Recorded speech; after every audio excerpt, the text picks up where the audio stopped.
这是一碗价值8个亿的草莓果米饭，每一粒米都是由一颗迷你草莓精制而成，酸甜的味道加上软糯的口感，咀嚼时一粒粒米饭在嘴里爆开，感觉就像是吃了一整把跳跳糖一样。为了庆祝阿鲁回归，小松又拿出了里面全是五花肉的香蕉，小火慢煎至焦香后，再撒上巧克力碎和鱼子酱，一口下去堪称人间美味。最后再来上一碗世纪浓汤，阿鲁不禁感叹，神仙的日子也不过如此。吃饱喝足后，小松好奇地询问起美食界食材的味道如何，谁知阿鲁却只是微微一笑，因为美食界的食物他一口都没吃。作为搭档，他终于明白单凭自己是征服不了美食界的，所以他决定带着小松一起去品尝。小松感动得热泪盈眶，立马就要为阿鲁制作更多的美食。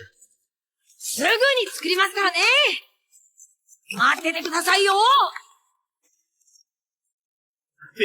ちょっと張り切りすぎじゃ。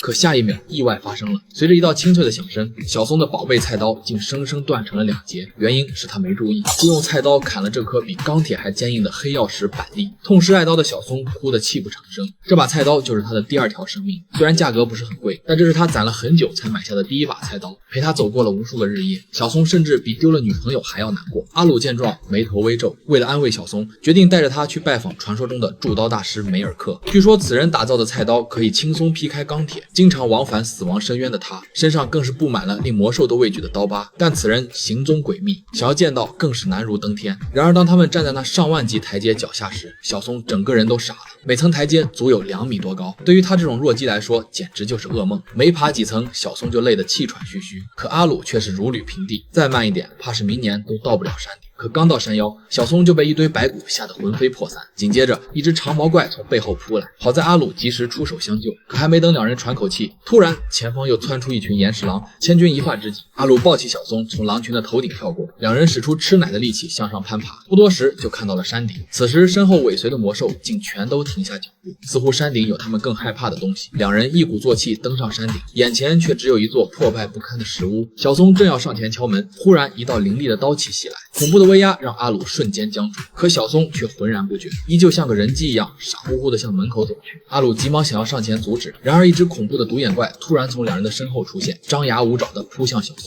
就在这危急关头，屋内又是一道刀气激射而出，瞬间就将独眼怪的盔甲尽数剃光。方才还凶神恶煞的魔兽，转眼就缩成一只小猫，灰溜溜地逃走。2人回头一看，身后竟出现一个手持菜刀的男人。当得知此人就是他们苦苦寻找的梅尔克时，阿鲁和小松人都傻了。在来到这里之前，小松一直以为梅尔克是一个彪形大汉，虽然阿鲁也有些怀疑，但眼下也只好跟随男人进入房间。看着满墙寒光凛凛的绝世菜刀，小松难以掩饰心中的喜悦。可就在他伸手想要触碰菜刀时，下一刻意外发生了。触るな！ごめんなさい！